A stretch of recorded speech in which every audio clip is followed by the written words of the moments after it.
It's Joe Biden, the senator from Delaware, I think. And to be honest, I have no idea if I approved of this message or not. I don't know what kind of political status my dog is, right? There's Donald Trump. Do you see Donald Trump? That's what you are. Yeah. With your help, we're going to win Nevada. We're going to defeat. He's cool. Your Biden-loving Right? radical left senator, Okay. Jackie Rosen. Now, we're gonna put, check this out. I'm not lying about this. I don't know what's wrong with my dog. I think she's, I don't know what's wrong with her. Watch. We're gonna put Joe Biden. Joe, here we go. Oh boy. Here, let's put a good video of him. Who is that? Who is that? Welcome to the Oval Office. I'm telling you. Mommy, relax. This is Joe Biden. Wait up, she really doesn't like, she just saw him and she doesn't like him. Here we go. Joe Biden. Relax. I think my dog is Relax, mommy. Relax, mommy. Mommy!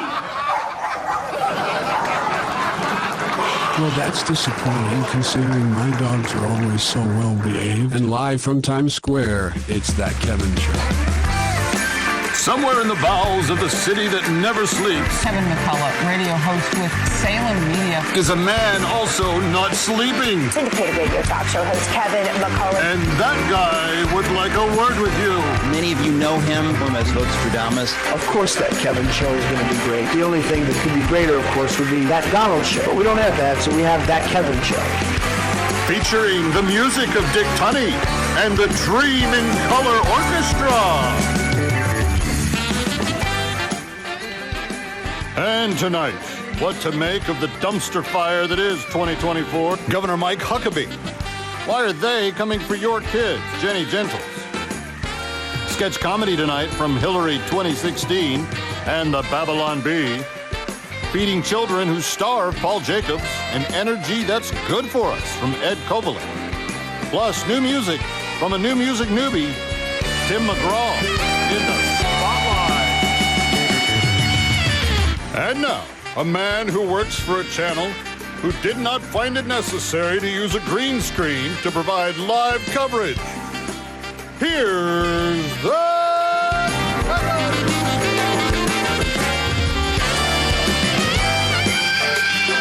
That is correct, friends. I am very proud to say that not only did I have the privilege of getting to help provide some of the live coverage for the RNC in 2024 from Milwaukee, we did not use a green screen and fake our access to the RNC arena where the convention was going on. It was it's a rather disturbing idea that MSNBC felt it was necessary to literally cheap fake their way into their coverage, green screening their New York studio with a camera feed, I guess that they borrowed from NBC News or something. Although I do think if you're Joy Reid and you say the nasty things that you say about conservatives and Trump supporters and just Americans in general, night in and night out, you probably shouldn't show up to some of those things either. People are not going to have an appreciation for your journalism. Friends, it's Kevin McCullough. Last week, we had an entire show prepared for you that was obviously interrupted and torn up and thrown out because a bullet struck through the heart of our country when it struck through the ear of our president. And over the last 8 days, I have witnessed a transformation of a man, Donald J. Trump, of a party, the Republican Party, and on some level, the country as a whole. And you know that's true because the party that's opposing President Trump is in complete disarray. It's a very odd place to be only 8 days later. And I'm grateful that I get to spend tonight with you because there were a lot of amazing things that happened this week. And there may be a few historical things that happen yet in the next couple of weeks. We don't know who the presidential nominee is going to be because the democratic process by which they used to select the person that they would like to run against President Trump, now all of the elites, all of the power players, all of the people who are self-important because they served for 155 years in the United States Congress like Nancy Pelosi, or they've been the Senate leader for 3.5 years like Chuck Schumer, or they were the first president that his wife could be proud of to be an American like Barack Obama. These self-important, these high and mighty elitists that look down on you. And if you're MAGA or Republican or conservative, they don't even pretend you exist. But if you're a Democrat, if you're a centrist Democrat tonight, they look down on you with such scorn and disgrace because you're not playing the game the way they want you to play it. You're not doing what you've been told to do, you terrible, horrible people that have the nerve to think for yourself. No, those power players, they've all gotten together in the last few days. They saw what Trump and the Republicans did in Milwaukee, and they've gathered themselves and they've said, we got to dump this loser that we have in the White House because we're going to lose power. Because to the American left, and it's very important that you grasp what I'm saying here, to leftists, to the modern power holders in the Democratic Party, power is the ultimate achievement for them. Not power that's rendered to do good with, just power for power's sake. They want to be in control so that they can tell you how to live and feel better about how they live.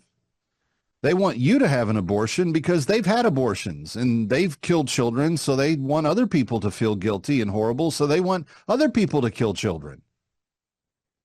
The left are awful people in our country.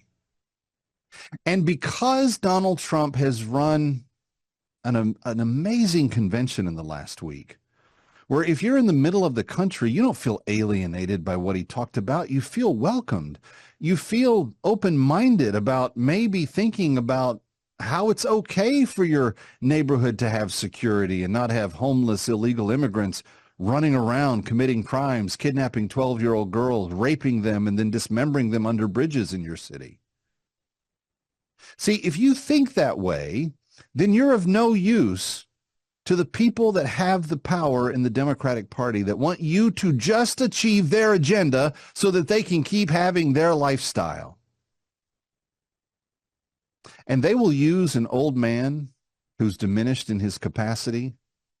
They will kick him around and they will let him make a fool of himself on the national stage. They will let him be mocked for not knowing which direction he should be walking. They will allow him to be the butt of jokes that he deserves because he walks into them, but they will do it to him over and over again, not because they care about him and not because they care about the country. They do it because ultimately they care about themselves. And the Barack Obamas and the Nancy Pelosi's and the Chuck Schumers and the Hakeem Jeffries of this world, they are Satan's agents for evil in what we see taking place. And it is their rhetoric that creates the dissatisfaction in the heart of a leftist to go try to shoot the former president. See, Republicans don't do that stuff. See, after President Trump was shot, there wasn't one riot in one major city across the entire country. There wasn't one MAGA protest held anywhere. There were people praying. There were people running to church the next day to say prayers on behalf of the former president. There were people that prayed for him all week. There were people that prayed and hoped and wanted good things for him and said, I hope that he's okay. And when he told his story on Friday night, they saw that he was. The people on the right don't do what the people on the left do, and there's one big reason. I wrote about it in my very first book, Musclehead Revolution. You can go read it for yourself. I think it's on Amazon for a couple of bucks for a hard copy. But the single biggest difference between the right and the left is that the right acknowledges that there is a God and that he has a purpose and that it is bigger and beyond me and I'm not in control of it. And the left despises God. They hate his morality. They hate his children, and they don't want them to have any say because it ruins their lives. Friends, we are at a crossroads. And a week ago tonight, an angel on the shoulder of Donald Trump protected him, kept his head turned just a millisecond longer so that that bullet avoided his brain. And now, friends, it's up to you and me to go out and fight the fight winsomely and wonderfully to make the case for an excellent America. Because that's what God has given us a second chance at, and I hope we take it. Kevin McCullough coming right back. Governor Mike Huckabee joins me next.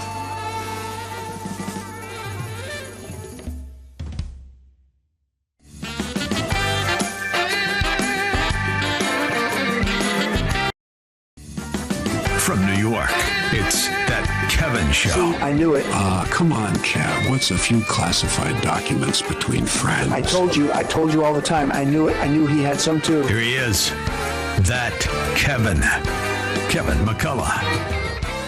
Welcome back to Times Square. Kevin McCullough, That Kevin Show. So glad to have you with us on 300 radio stations and 2 great television networks, the BizTV network and, of course, the Salem News Channel, my home network. This week was the week of politics. I don't know how it gets any bigger or more important. You start off with an assassination attempt last weekend.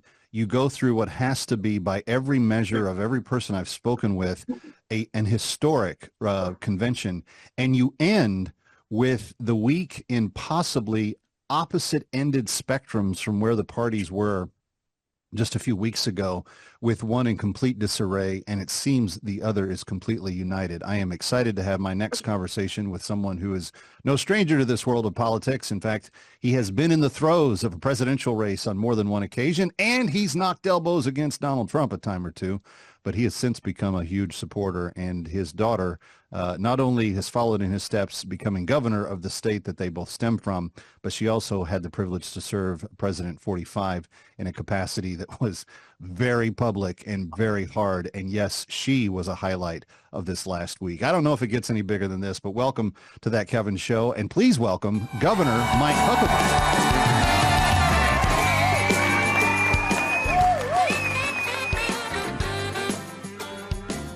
Hello, Governor. Kevin, it was everything you just described and more. You know, some big stories that kind of got buried.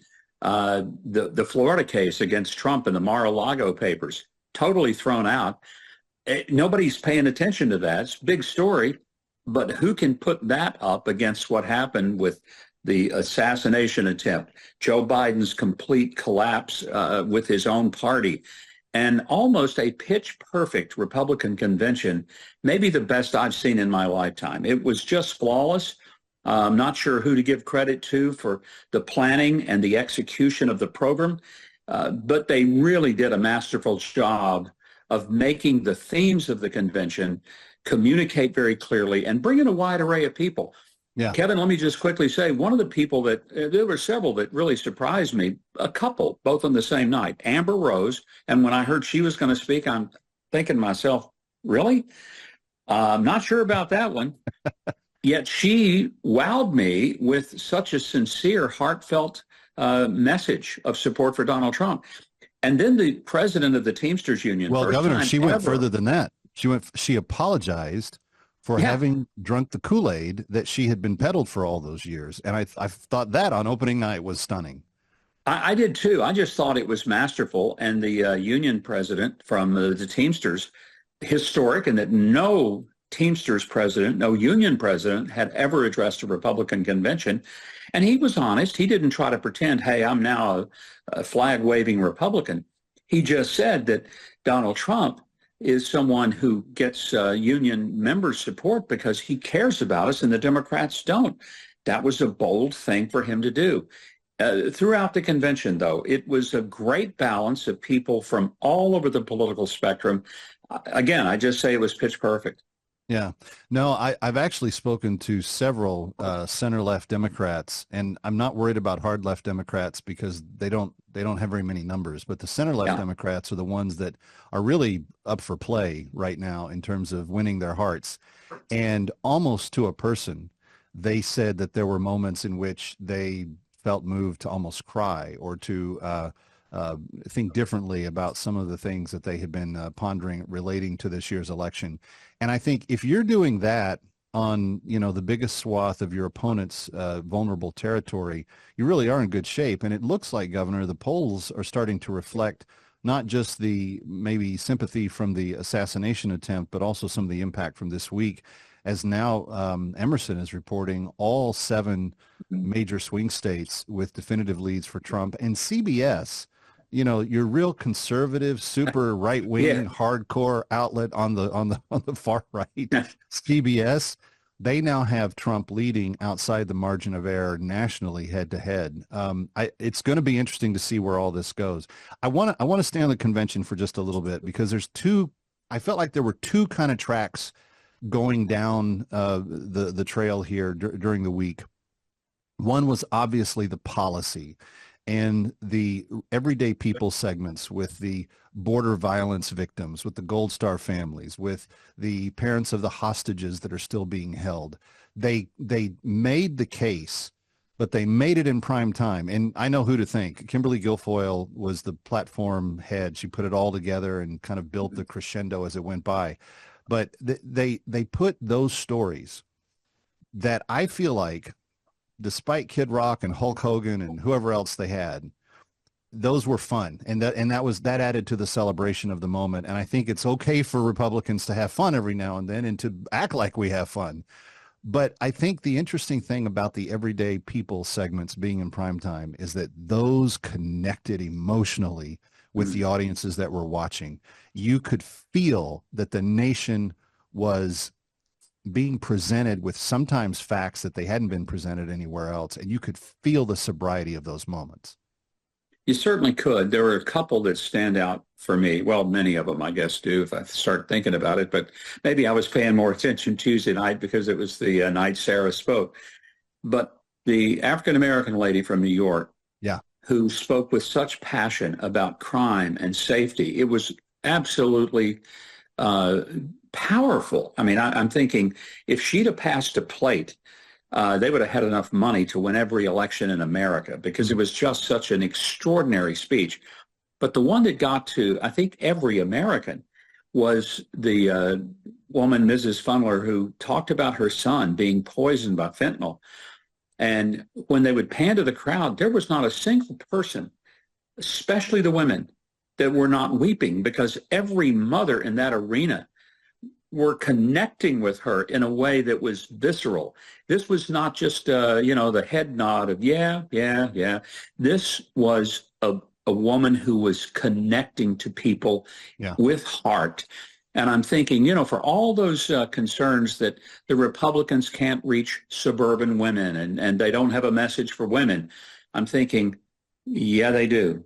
And that was it. And it was powerful. Well, and to see how almost on the same night you had Nikki Haley, Kai Trump, and your daughter, I guess those were on a couple of different nights, but you had them all painting this picture of a man behind the scenes that very different audiences appealed. Nikki Haley's supporters are not Sarah Huckabee Sanders supporters necessarily, but from their each individual perspective, they were able to show a side to Trump that has been largely obfuscated by the press that covers him.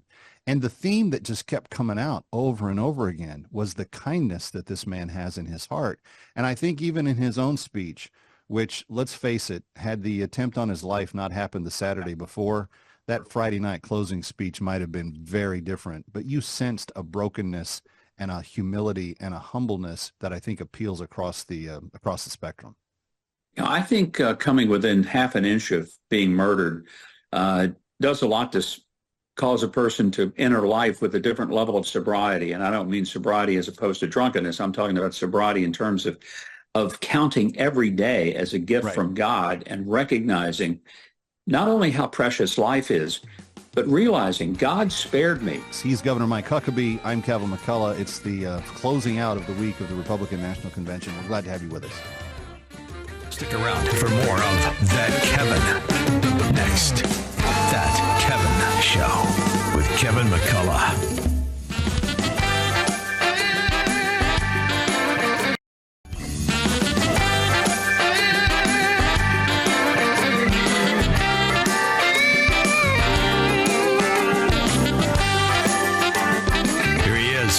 From New York, That Kevin McCullough.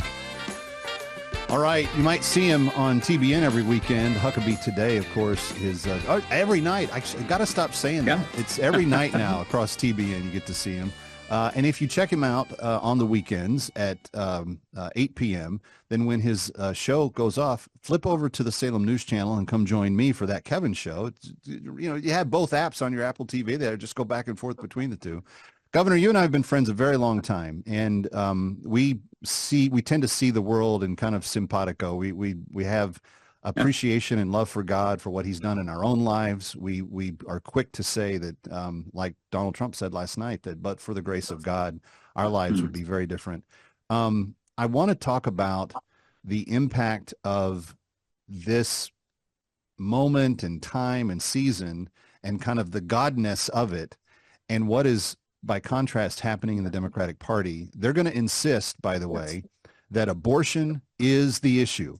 Forget border security, forget the economy, forget boys on your girls' sports teams, which was one of Trump's largest applause lines in his speech last night, and it was a very short one.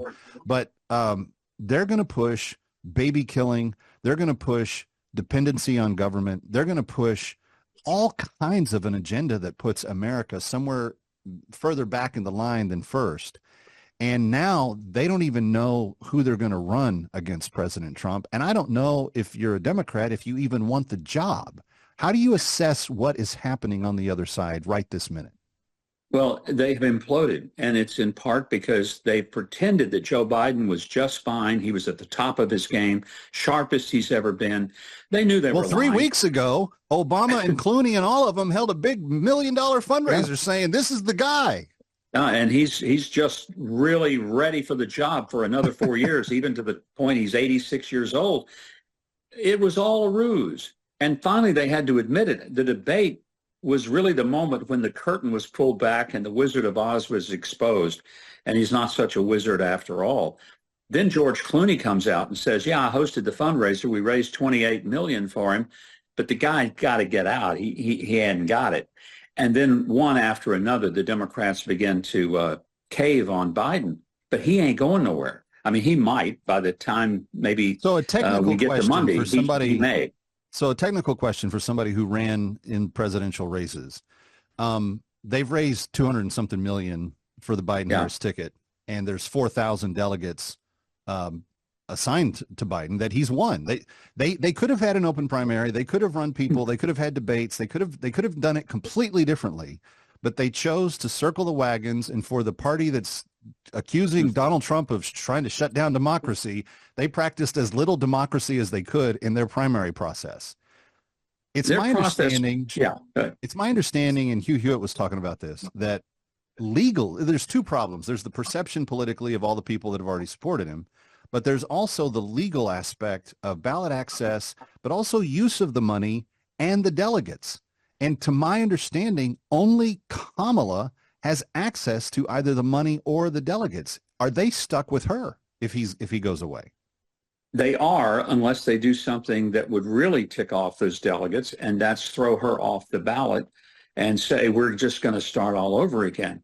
But here's the problem they also have, and you mentioned it. No one but Kamala could use the $220+ million they've collected. Now, realistically, the Democrats, they would get the money. There's enough leftists in Silicon Valley, Hollywood, the Washington establishment, and New York financial community. They'd raise the money, but they would leave $220 million on the table. But the other thing they would leave on the table would be the feelings of 4,000 delegates who were committed to Joe Biden. And then they're going to be told, no, forget you. We don't care. And I think that results in a complete melee at the Democrat National Convention in Chicago. It might make 1968 look like a Sunday school party. I remember 68 very well. You're too young to remember it. Probably weren't even born then. That's right. But I remember it very well. I was a teenager, and this was the chant, the whole world's watching, and it was. And it was an absolute disaster for the Democrats. It's kind of looking like a repeat of 68 again in Chicago, and the Democrats may go down in flames. I mean, there's a lot of symbolism in the place where they're having the convention and the fact that at this particular election cycle, they are in this much trouble. But you can't get past the idea that for those that have been preaching the Trump's going to destroy democracy over and over again, and that's become one of the major memes of Joy Reid and Jen Psaki and all the rest of them that had fake coverage of. They didn't even go to. Did you hear this? They didn't even go to Milwaukee. Yeah. They did a green screen in New York with a camera feed. I mean, it's about as when Donald Trump uses the term fake news and people, said, well, that's not fair. It's not only fair, it's about as accurate as it can get. Stick around for more of That Kevin. Next, That Kevin Show with Kevin McCullough.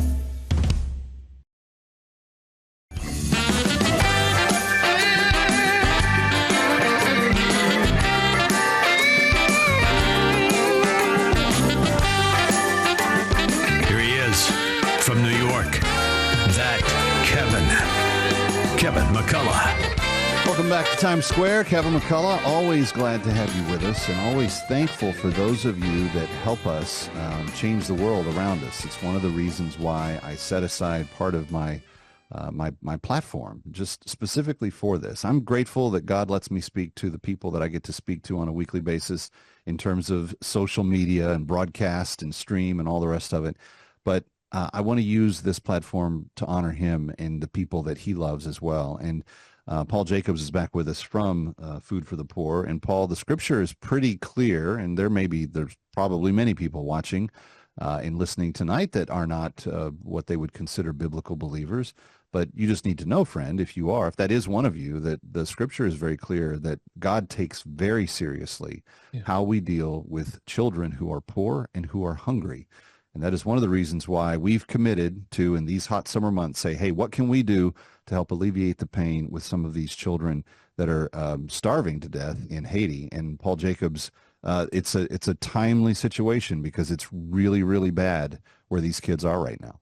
That's exactly right. You're talking about rising food costs in our community. That is causing us to make adjustments in our daily life. But when you're talking about a community where mothers and fathers, families are earning $1 or $2 a day, or at worst, they're going to local garbage dumps where other people have thrown away trash and foraging through those piles of trash just to find their children's next meal. These are the conditions that are happening on a daily basis. Now, with anyone could watch the news and see that there has been tremendous civil unrest, but it is still causing Food for the Poor to dig deeper with our ministry partners. We are still ministering to those families. We're still going to those communities. And we need your help because, quite frankly, while a lot of lines and a lot of opportunities and travelways and roads have been shut down, Food for the Poor still makes sure that we reach those communities in any which way we can, because regardless of what may be happening in the country, the government, or the economy, those families still need our help. 855-349-4673, 855-349-4673. Take a listen to this right here. We walked into this wretched little shack. Inside we saw a mother totally with her face showed every line of suffering possible of a mother who feels frustrated because she can't feed her children. She had 2 children in the shack with her. There was a 4-year-old who was actually eating a handful of rice, and the 7-year-old who was standing there looking very woefully at his little brother who was eating. And we said to the 7-year-old, how come you're not eating also? And he said to us, today it's not my turn to eat. Can you imagine the pain on a mother to have to tell one of her children, today it's not your turn to eat? perhaps tomorrow, to have that complete food insecurity where you cannot plan even one day in advance for a meal for your children. That has to break a mother's heart. I can't see any other way around it. Angel Aloma, the former executive director at Food for the Poor, and Paul Jacobs, too many times on Food for the Poor trips, you and others have looked right into the eyes of moms who have had to make that decision. Vida, a mother that we met, Kevin, in Kadwa, Haiti, sitting there with her two small children, Kenya, 3 years old, and her little brother, just about 1, sharing from a metal bowl, not a big overheaping bowl of rice, but a few grains that was left over, anything that she could to give those small children something to put in their bellies. But it was not enough. And to look her in the eyes, to see that desperation, only to find out 1 year later, the pastor in that community made sure that when resources got into Kadwa, Haiti, that she was one of the very first to make sure that she partook of the food and the nourishment and her children were able to be fed. This is the transformation. This is the change. This is the alleviation of poverty that is taking place right now when your compassion meets a phone call or a click of a mouse or says yes to children and families who have heard no for far too long in places like Haiti. Yeah. You can give online at a website called instagood.org, instagood.org. That's insta like instant and good, instagood.org. And you can give your gift. Friends, we have a unique opportunity for the next few minutes, and that is that it costs $80 to feed a child for a year through Food for the Poor. But if you give in the next 10 minutes, your gift is going to be doubled and twice as many children are going to be helped. So if you normally give a gift of $240 and say you want to give food for 3 children for the entire year, that's, by the way, 700 plus meals each. That's more than 2,100 meals that you're providing for that $240 amount, feeding 3 kids 2 meals a day for the next year. But right now, because of the match, that's going to turn into 6 children. So please call right now, 855-349-4673. But when that happens, the change that comes over, and Paul, speaking of our travels, I remember when we went to, I forget the name of the school, but it was one of the schools in one of the towns there in Haiti, and they had received one of the Food for the Poor clean watering systems. And if you asked any of the children at the schoolyard, you know, what does the water taste like? They get this big smile across their face and they say, "Mister, that's delicious water." And I don't know what water tasted like before, but that smile, that thankfulness, that gratitude for having water that was clean and able to be consumed was just overwhelming. And at the time, those children were being fed every day by Food for the Poor as well. And so, friends, right now, $80 will feed a child nutritious, needed food to help them survive this hot, sweltering summer in Haiti where there is not enough food. And that's a shame because there's more than enough food produced on planet Earth. We have so much food production on planet Earth that there's enough for more than 4.5 pounds worth of food to be consumed by every human being, infant to senior citizen. But the fact that there are children in Haiti and in some of the Caribbean and Latin American countries that do not have even enough to survive, that's unacceptable. And that's why it is so vital that right now you join us and make this gift. 855-349-4673. And for the next 10 minutes, every gift given is going to be matched. 855-349-4673, 855-349-4673. Ready or not, we'll be right back. That Kevin.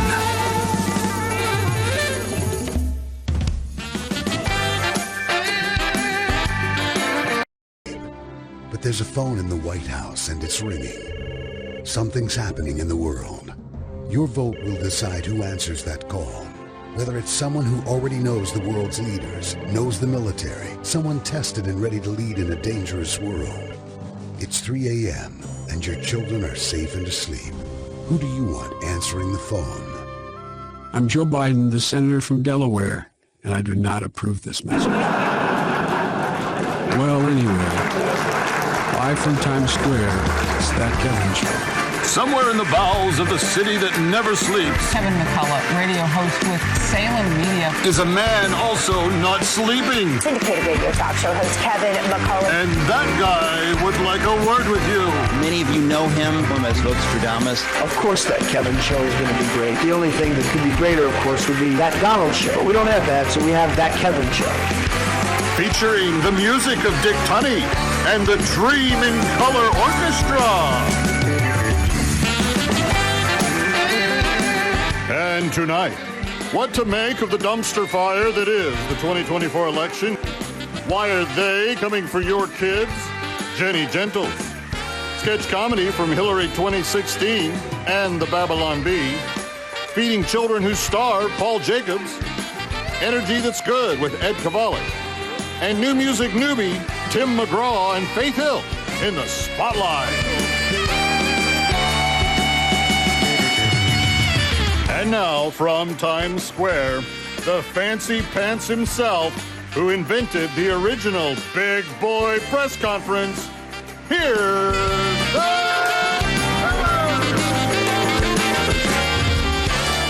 Well, boy, it's been a second and a half since that phrase was used. I mean, you think about that, predating the assassination attempt and the convention, and even Hulk Hogan ripping his shirt off. To the pleasure of the masses in Milwaukee. It has been quite a very eventful last 7 to 10 days, and we're here for all of it. Kevin McCullough, so grateful to have you with us, and we've got a lot yet to come straight ahead this hour. But before we do anything else, how about we take a check of the news? Here we go.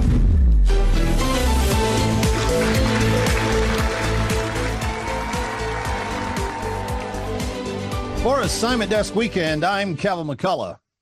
Faced with the horrors beyond reality that the rumors continue to fly tonight that President Biden will be stepping aside.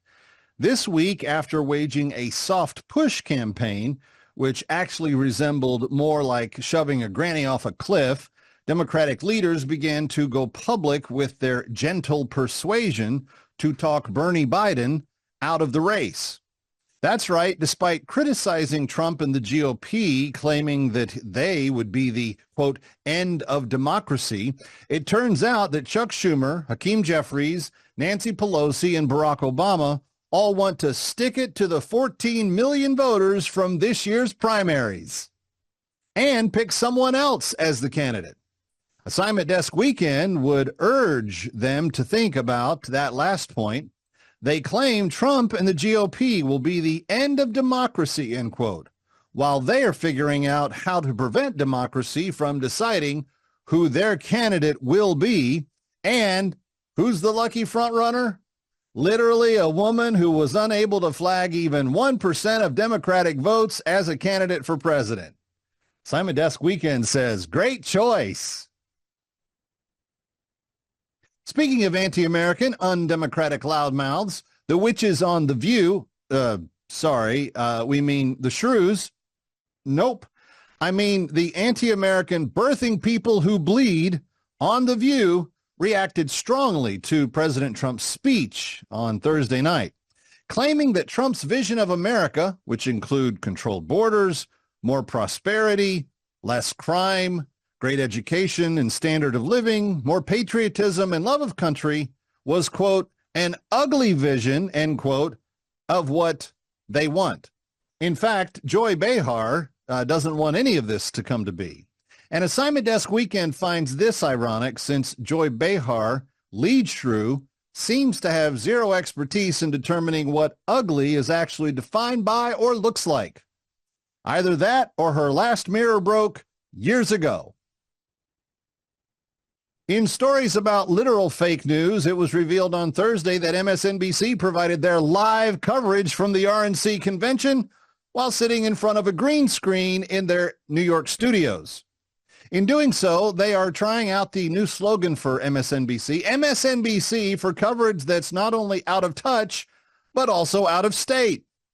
Home of the soon-to-produce new broadcast, Cheap Fakes, with Corinne Jean-Pierre.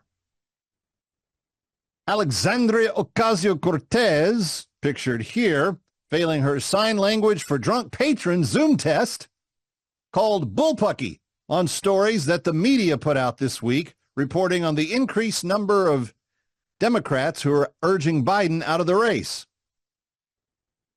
Claiming they have zero evidence, AOC ignores the 4 Democratic leaders all sending emails and her fellow 31 members of Congress who all wrote letters turning on the president. And finally, the grossest news story Assignment Desk Weekend has ever covered.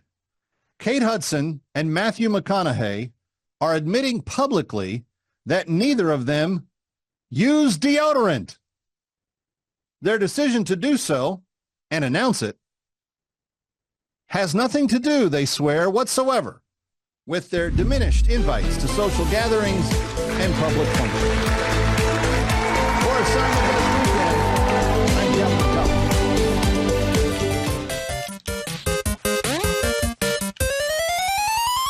I can't believe we've got jobs doing this. I know. And my mom said I would never get anywhere with these games. Is that the latest build? Yeah. We're really proud of it. The art is finalized. Jumpy the hamster can even pick up treasures now as he embarks on an epic quest to save the royal family of Hammerlawn from an evil dark wizard. And as you can see, Jumpy runs, jumps, collects stuff, and beats bad guys. Simple family fun. Guys, it's perfect. Ah, there you are. Gentlemen, meet our new DEI consultant. She's here to fix your game. But I thought you said it was perfect. No, it's just an expression.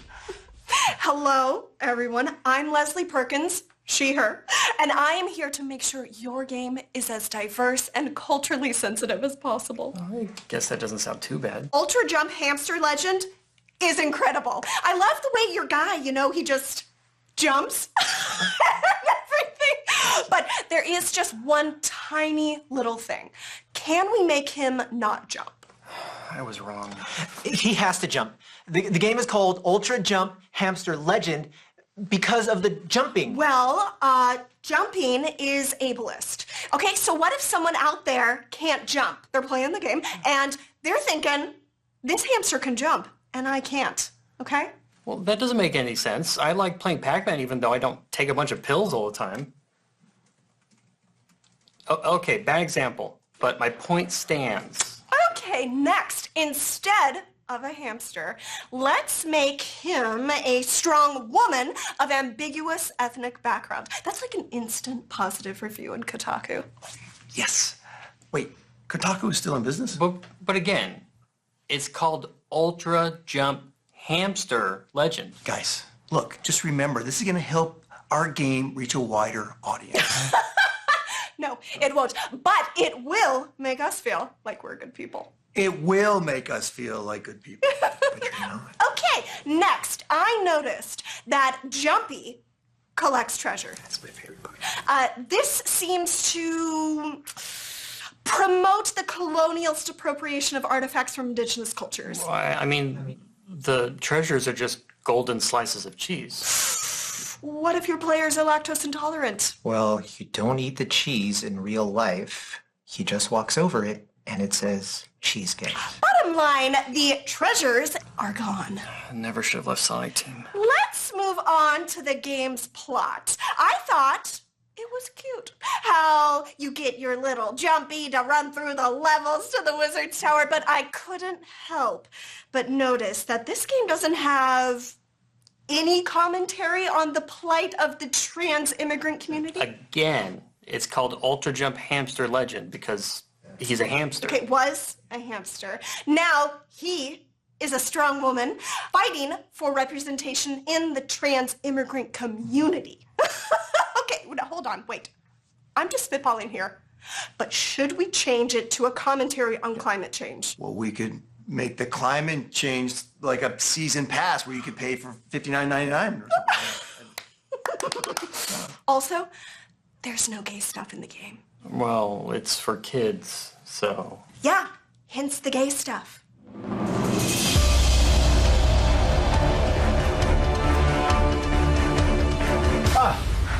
All of these changes totally break gameplay. Gameplay? You see what I have to work with here? You believe this guy? I know this guy. This guy! You are a guy, right? I mean, I shouldn't have asked. I'll report myself to HR. The Babylon Bee bringing a little spark of funny to your weekend. Kevin McCullough, we've still got a great hour straight ahead. Don't go anywhere.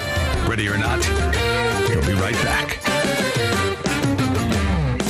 That Kevin.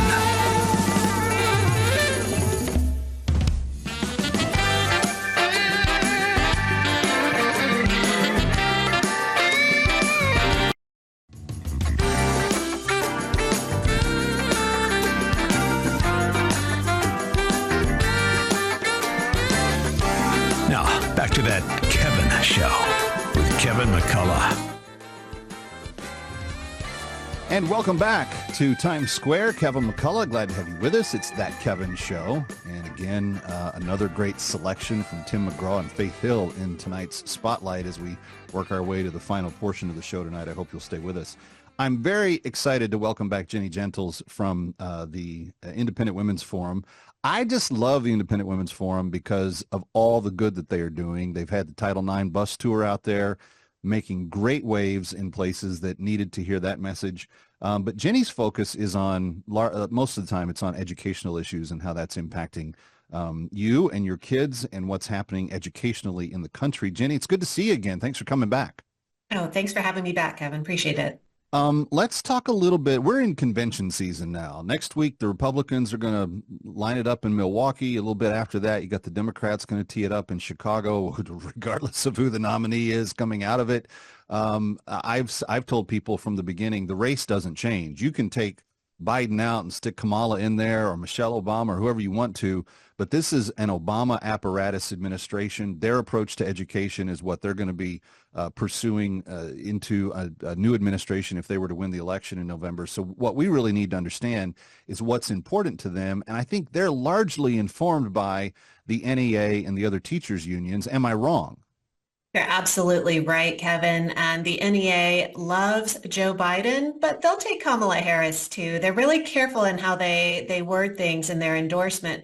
They talk about Joe Biden and Kamala Harris are leading the most pro-union administration in modern history. So they throw both names in there, and they throw their full endorsement and their political war chest and machine as well. And as I just said, it doesn't matter if Kamala is overlooked, because if you put Michelle Obama in there, this has been an Obama apparatus. This is the only administration in the modern era since I've been watching politics that does not have control of its own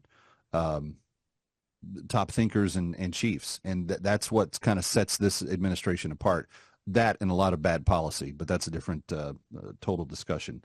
Let's get into the conventions are going to come up. Do you anticipate that education will be addressed by both Republicans and Democrats, and how do you think it will differ? Well, I was hoping we would talk a little bit about the conventions that the unions are having. We're going to get to that too. They're doing their best. I want to lay the groundwork, because what the teachers will decide to do at their conventions, I think, is going to be in some level reactionary to what the politicians are going to be calling for. Well, the National Education Association just had their annual meeting, and they invited President Biden to come speak. So absolutely, the unions want to get the attention of politicians. They want to get the attention of their members and ensure that union-endorsed candidates are going to win. Advocated for, yeah. Yeah. So what did they uncover at their recent meeting? Well, it was the most interesting NEA or union summer gathering that we've had that I can remember, because what ended up happening was after the first day, the NEA's staff went on strike and it shut the next 3 days down. So yes, the union has a union, and the union's union went on strike and accused the NEA, again, that's the National Education Association, the biggest teachers union in the country, of all kinds of nefarious things. And President Biden's campaign staff said that he wasn't going to cross the picket line, and so he canceled that speech. So to your initial question, do we think education is going to come up at the political conventions? I'm sure that the union hopes so, because their political rally, their annual summer meeting, was shut down due to a strike. But if they wanted to solve that problem and hold their convention and push forward an agenda, and if they have an agenda for what they would like to accomplish in a second Biden term. What does that look like? Oh, more of the same. Like you said, that this is a continuation of the Obama administration, and you can get that reality very clear when you look at who staffed the Obama administration and who's staffing the U.S. Department of Education under the Biden administration. It's a lot of the same names, and that happens with both parties. But for example, Catherine Lehman is the head of the Office of Civil Rights, just like she was in the Obama administration, and she's leading the way on all this Title IX stuff that we're always calling attention to.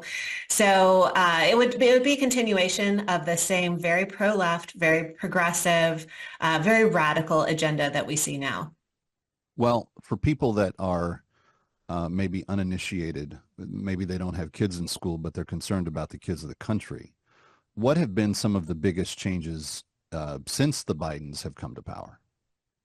The biggest change absolutely has been the illegal rewrite of Title IX. People think that that is just about women's sports. It's not. It covers all of the education experience, any school that receives federal funding, and that includes K-12. And the Biden administration has been rewriting protection of sex discrimination to also include gender identity. And that means any boy, any man, any male can self-identify as a woman and be in women's spaces, scholarships, opportunities. And so we're really concerned about that specifically, but we definitely see an anti-education freedom, anti-school choice agenda. They've done everything they can to diminish the impact of the federal charter school program, to restrict that as much as possible. And we're going to see more waste when it comes to federal funds than we've ever seen before. There was $190 billion sloshing around in supplemental federal funding that went out the door, and the Biden administration has no idea really how that was spent. And not only do they not have any idea, they don't care to be accountable for what they need to know about that. Yeah. So they're not even curious enough to go investigate it. A lot of the problem with the teachers' unions have to do with their leadership. And recently, the president of the NAA had some very interesting things to say about the state of where, this issue. What were some of the takeaways from her, what many are calling an unhinged speech? It's hard. I looked up the synonym for unhinged because we are saying that so much, and it describes it so perfectly. If anyone's seen a clip, this is the speech where NEA President Becky Pringle is shouting, "Win all the things," over and over and over. And then she's talking about do this work. So when she's talking about win all the things, obviously she means electing union endorsed candidates and officials. She's also talking about strikes. She celebrated in this 28 or so minute speech the strikes that closed down schools. So win all the things, and if you're not winning, close schools with strikes. She celebrated the legislative victories to keep sexually explicit books in schools. She talked about she had some things to say about the Supreme Court. Of course, they talk about abortion. She quickly gets off topic and stops talking about education and starts talking about a progressive agenda and the importance of electing candidates who will forward that agenda. There's lots of talk of genocide and Gaza, any of the progressive grab bag issues. That's what Becky Pringle and the NEA is excited about. She's Jenny Gentiles. I'm Kevin McCullough. Coming right back from New York, McCoy.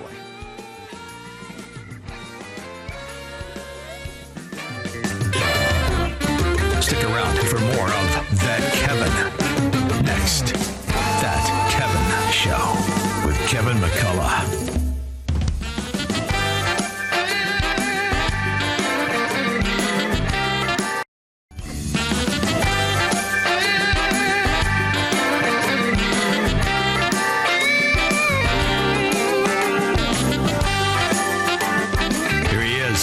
From New York, That Kevin McCullough.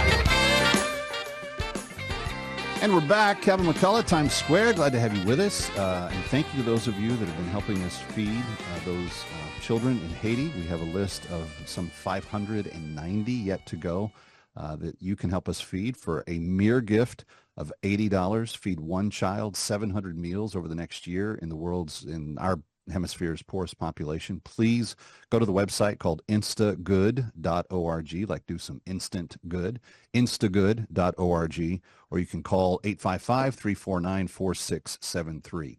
Continuing with Independent Women's Forum's Jenny Gentles, who writes a lot concerning the state of education and what the public schools are dealing with. And we were just reviewing the recent speech by the NAA president, which, Jenny, when you started telling me the things that were involved in her speech, as a father of a daughter who goes to a very beloved public school in where we live, I can only imagine the heated anger that I would have if I heard that any of the topics you just mentioned, abortion, sexually explicit materials, any of this stuff, were even broached by my public school teachers with my daughter, because as far as I'm concerned, all of that has almost nothing to do with 2 + 2 or how you sound out words or the proper use of handwriting or any of the other things that my daughter is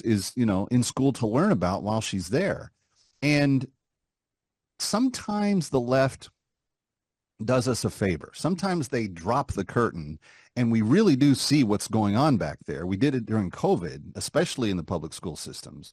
But do they notice that parents are not in agreement with this, and that when you add on to that agenda the forcing of boys into what used to be safe spaces for girls, locker rooms, showers, bathrooms, fields of play, etc., you are now not only not doing the job that you're supposed to do, you're now endangering the public welfare of my daughter and others that are in there. And I'm sorry, I know a lot of parents. By the way, I know a lot of public school teachers that do a really good job and that are very concerned about this. So please, if you're watching tonight, don't read this as some sort of dogging on the public school teachers themselves. It's the unions and it's this ideology that they are forcing down from the top that we are violently pushing back against. And Jeannie, I'm just wondering, where's the tipping point? Because parents are not going to put up with this, and I think that they're going to speak out, come November 5th. Well, I want parents to read or watch Becky Pringle's speech. This is the NEA president giving the speech that is very similar to the one that she gave last year. We pay a lot of attention to the fact that she's shouting at the speech and looks absolutely ridiculous, and then we move on. Well, let's not move on. Let's look at what her priorities are and what she left out. And what big thing that she left out was discipline in the classrooms, which that's endangering her own members. That's endangering teachers when we have out of control classrooms.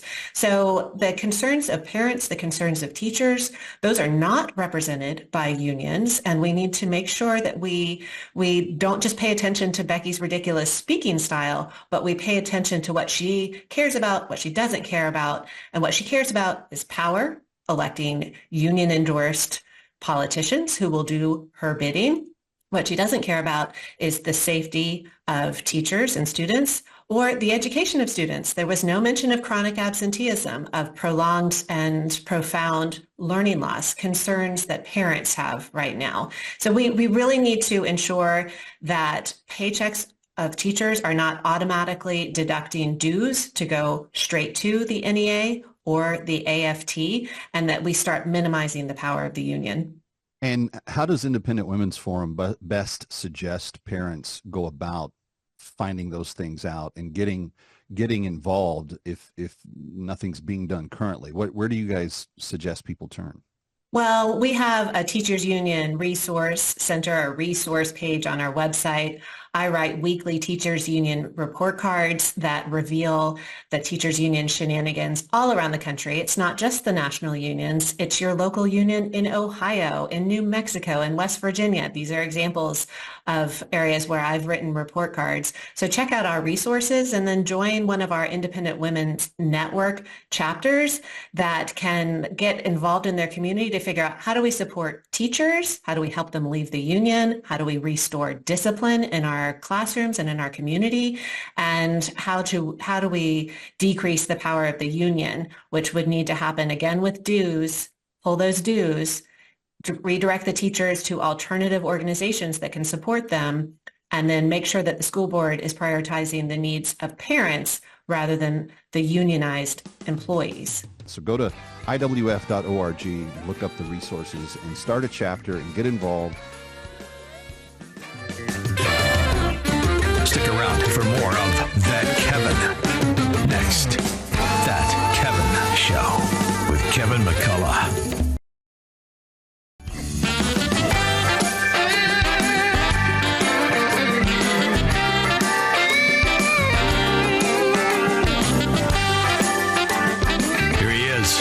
From New York, That Kevin McCullough. And welcome back to Times Square. Kevin McCullough, glad to have you with us and hoping that your weekend is just peachy. You know that the last few weeks I've been super hyper excited about this little group called oilfacts.com I've been telling you about, and all, disclosure, I've known about them from the beginning. I believe in what they're doing. I'm a big fan of what they are. But this week they released another round of facts, and I just want to put this in front of you. Did you know that extreme poverty in 1980 was 42% of the planet, and today it's less than 10%? There are those that will try to tell you, the crazy AOCs of the world, hey, papi, I tell you about electric cars. No. Electric cars haven't saved anybody's life. You know what has? Fossil fuels. Here to discuss is Ed Kovalik of oilfacts.com and the CEO of Prairie Operating Group, the group behind oilfacts.com, which is just rising in lore across the energy spectrum on planet Earth. Ed, it's good to see you again. Thanks for coming back. It's great to be here today, Kevin. I love hearing these little stories about how word's getting out about oil facts and people are starting to use it and they're telling their friends to go and they're finding out things they've never known before. I mean, this is the purpose of why it's there, correct? Hey, truth is infectious. And, we're here to, I guess, tell the truth about energy because there's been so much mistruth told. Yeah. Well, let's start with the little fact that I enrolled there. In 1980, 42% of the planet felt a version of extreme poverty. Today, it's less than 10%. AOC tells me that fossil fuels have ruined planet Earth. What's the truth? When you look at the correlation of increased lifespan, decreased poverty, and increased use of fossil fuels, all of those things correlate nearly 100%. Fossil fuels account for 80% of all energy used on the planet today. So to argue to the contrary, makes absolutely no sense whatsoever. The numbers just don't add up. And at the end of the day, if you take away 80% of the energy of the planet and eliminate fossil fuels, I think we're all going to go back to living in caves and, being hunters and gatherers. And, the planet can't really sustain 8 million and a growing population of hunter-gatherers. So, I think fossil fuels are directly responsible for human flourishing. And the math is really simple. Well, and let's just be very candid. The argument to the counter is not an argument that's ever made for the welfare of human beings. It is an argument that a political agenda is trying to get across because they want to control aspects of your life. They don't want you to have the freedom that fossil fuels give them. Let's talk about this. And last time you were here, we unpacked it just a little bit. But Russia and Iran have gotten very wealthy on the calendar of Joe Biden and the entire stifling of American energy. He comes in, eliminates the Keystone Pipeline, stops all the leases, says no more, and immediately the price of a barrel goes up. Iran and Russia get rich, and what do? They start wars. I've heard you say publicly that as an energy executive, you're not even hoping, you don't even need a price of a barrel of oil to be at $80 or $100 a barrel, which is where those guys really do get rich. You would be glad to see a $40 barrel of oil, but you're the head of an energy company. How does that work? Yeah, look, I mean, the U.S. is so innovative. That's what we're known for above and beyond anything else. And that innovation, has also been applied to the oil and gas industry. We've figured out over time and a lot of capital invested how to make oil for, much lower prices. The average price of production in the United States for shale drillers is probably in the $20 to $40 a barrel range. I don't think $40 is really a long-term sustainable price, but I think everybody in our industry would agree that a $75, $70 price is probably a long-term sustainable price. However, when you look at that $75 barrel today, in today's terms, factoring all the inflation that's happened and factoring all the currency inflation that's happened relative to other currencies, there's really a $20 premium baked into prices today that are just currency and inflation adjustments. So wow. $75 barrel today, at the onset of the shale revolution 20 years ago was really just a, $55, $60 barrel. And when you look at the petro states like Russia and Iran, who don't make anything but natural resources, they don't make anything but oil predominantly, they have to rely on a much higher price of oil. And I think there's a clear relationship between all the geopolitical unrest we're having in those hotspots around the world. And to say that that's not related to oil, I think would be a pretty difficult argument to make. Well, and it makes it very easy for me to understand how President Trump's saying he can, upon becoming president-elect, end the wars in Ukraine and Israel, because he has the big bully club of energy to say, no, baby, we're going to open up America and we will bankrupt you. And we should be bankrupting the bad guys. I'm not going to even apologize for saying that. I know some people watching would be like, oh, Kev, how can you say it? But it's true. We should be trying to do what's right for the planet. Speaking of which, I've heard you use this term in some of your press hits over the last few weeks. Prairie Operating Group produces the world's cleanest molecule of energy. How? Well, this comes back to the point that I harp on repeatedly, which is American ingenuity and innovation. We have, as an industry, come a long way. We're really the least emissions-oriented place to produce oil and gas. We produce the cleanest molecule as compared to anywhere else in the world. People in these other countries, they just don't care. Do you think, folks in Basra, Iraq are focused on lowering emissions, or the Venezuelans are focused on lowering emissions? We actually care about clean air and clean water and being responsible stewards of the environment. And the last time I checked, we all live on one planet. It's called Earth. We all share one atmosphere. And so to feed the world, and there is still a tremendous amount of energy poverty in the world, but to feed that world and bring those people out of poverty, we need more incremental energy of all forms, and in particular fossil fuels. Ed Kovalik, always appreciate you. The website, friends, is oilfacts.com, oilfacts.com. Go. They have a newsletter. You can sign up and be informed of facts as they continue to release them in the days and weeks and years to come, and we hope you'll check that out. Oilfacts.com, all one word, O-I-L, oilfacts.com. Coming right back to Times Square. It's Kevin McCullough. Don't go away. Stick around for more of That Kevin. Next, That Kevin Show with Kevin McCullough.